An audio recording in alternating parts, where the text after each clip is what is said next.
Whether you're new to the Lumix system or have been using them for a long time, you've probably noticed how many recording options these cameras give you. And when you first pull up their recording options list, depending on the camera, it might be pretty daunting. I mean, when I pull up the recording options list on the S1R2 here, the amount of pages I get, 13. It's going to depend on which camera you're using. Obviously, if you have an S5 II, there's going to be fewer, still quite a bit. And then on these latest cameras, the S1 II and S1R2, there's a ton. And one of the things I've been seeing a lot online, particularly from people that are new to Lumix, is that they're overwhelmed by all of these recording options. I don't know if everybody knows that you can filter this list and look at just what you want, and even better, create a what's called a My List and take all the recording options that you actually care about and put them on a small list. And once you do that, you can actually set that to a custom button. And I find this is the best way to quickly navigate all the recording options that I actually care about when I'm shooting with my Lumix cameras. So I've got an S1R2 here. Yes, it is white. I have modded it out by adding a skin and painting the cage white. This started as an experiment to see just how much UV sunlight heat I could deflect with a white body. Long story short, it helps tremendously. All right, I'm gonna start recording my LCD screen here so we can follow along together. Okay, so the first thing you're gonna do is you're going to go up to your camera menu, go down to image format 1, go over to record quality. Well, let me back up a second. If you want all of your options to appear, you first need to go from MP4 to MOV. Of course, there are some limited Apple ProRes and ProRes RAW options on this camera, but the majority of your options are going to be with MOV. I'm going to leave this on full because when I'm creating my list, I want all of the options that are saved to be linked to the full frame image area. What's cool is that you can change this to pixel to pixel or APS-C, find your recording format, and then add that to My List too, and that will save it in your My List. But anyway, I'm going to leave it on full, and I'm going to go to record quality. All right, at the top of the list here, we're starting with 8.1K full frame. This is the open gate mode. And you can see here in the top right that we have 13 pages of options. I mean, yeah, it's a lot. And without knowing that you can filter these or how to actually use that function, it can be super overwhelming and take a long time to find what you're looking for. So all you need to do, as you can see down here, it says DISP filtering. All that means is press the display button and you can start filtering this list. So I'm going to press that. And now you have some more options. The ones you're going to really want to look at here are the first three. Unless you care about shooting in HLG, and that's a little bit of a less common thing now, or if you want to see which options actually have proxy recording available, you can do that. For me, I'm going to start with the top three. So let's say you want to see like how many options can this camera record in 4K 24p. So you're simply going to go to resolution. I'm going to stick to normal 4K instead of C4K. You see, we got 18 results of 4K. That's a lot. So let's just see what we got for 4K 24. All right, now there's only 4. Not bad. So if you want to see those 4, all you have to do is hit display again, and you have your 4 options here. And let's say you just wanted to see all of your all intra options. So I went to codec, and I'm going to go to 422/10-I, that's 10-intra for all intra. And let's see how many there are. So I'm going to hit display. There's 17. So there's a lot. A lot of these are showing your high and low options for each all intra option. So it's still quite a bit. But I mean, this is a way to show all of your all intra options. You also see your full HD one, so if you wanted to go back and filter that even more, just hit display again, go to resolution.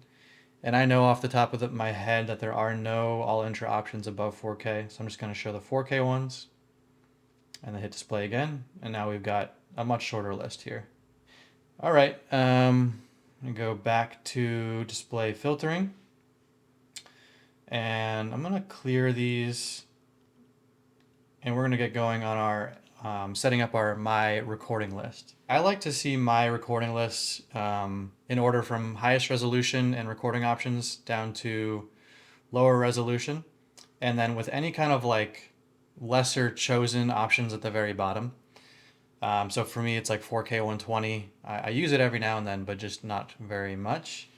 What I found helpful is to mentally plan out how you want this list to look, because unfortunately, one thing you can't do with the My Recording list is resort it once you've created it. So I know on a wedding day, if I'm using this camera, I might want to shoot some detail shots in 8K. I don't usually use OpenGate because I'm really just shooting for a widescreen for my work. So what I'm going to do is I'm going to go to resolution.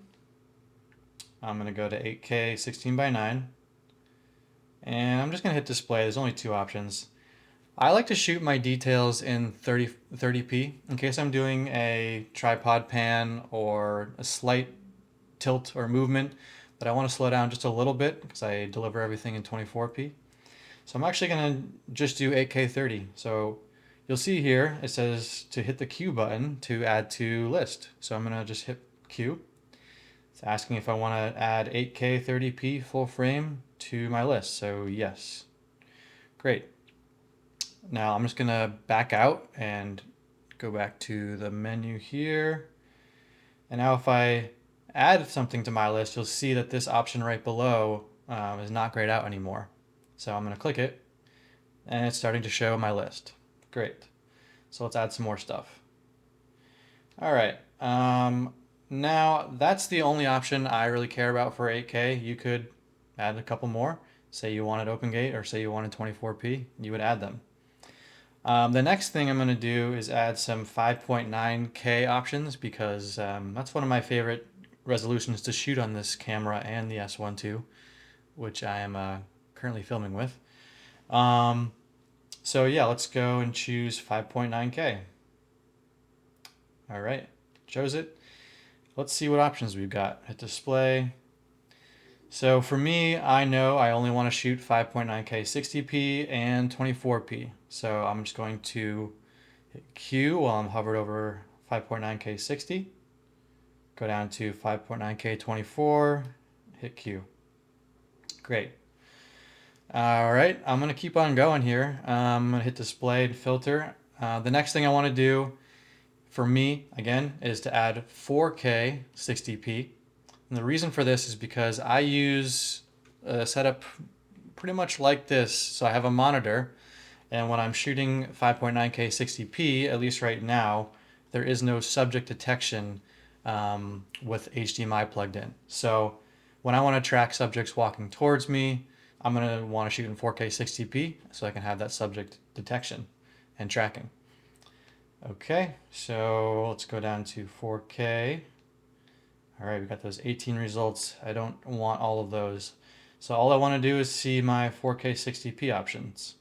So there we go, still 5 results.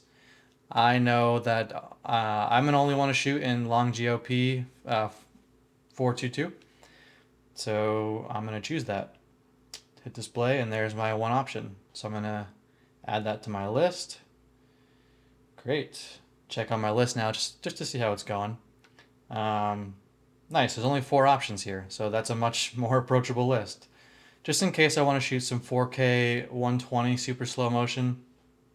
I've already done enough experimenting with the S1R2 to know that I would rather deal with the heavy crop and get better autofocus and better image quality and shoot in pixel to pixel. So I'm going to go back and actually change my image area to pixel. Now I'm going to go back to here, change my resolution to 4K, frame rate to 120, and we're going to see this option. And you see here it has all the details. So it already says pixel by pixel. So when I choose to add it to my list, it's going to confirm you want to add 4K 120 with pixel to pixel crop saved. Yes. Let's check on my list. All right, I've got my 8K 30 for detail shots. I've got 5.9K 60p for pretty much anything where I'm not trying to shoot people walking towards me or away from me or whatever. 5.9K 24 for tracking shots. I want to shoot in 24p. Ceremony, toasts. 4K 60 where I want to track people. And then finally 4K 120 for those rare moments that I want to capture it in super slow motion. So now I want to show you how to set that My List to a custom function button.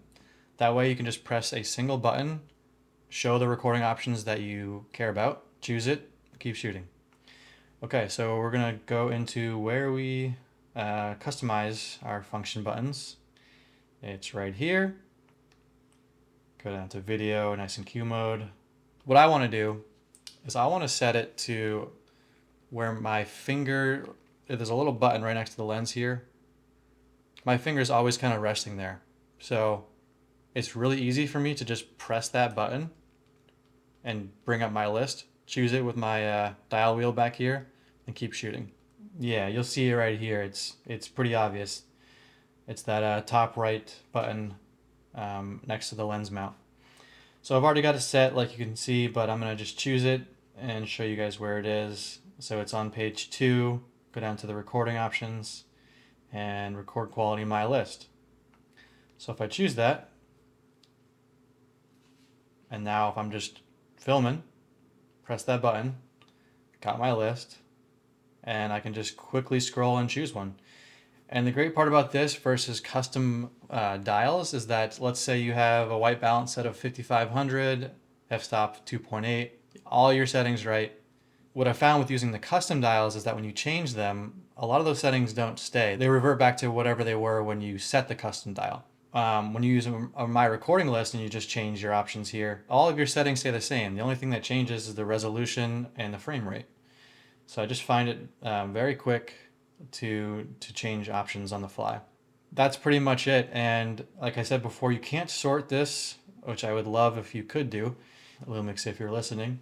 And one last tip that I kind of just thought of is if you shoot a lot of different genres of videos, so if you shoot wedding videos, also corporate videos, also product videos, and in each one of those scenarios you find yourself only choosing certain recording modes, what you could do is, let's say you've got a little booklet of a couple SD cards, you could create a My List for wedding video.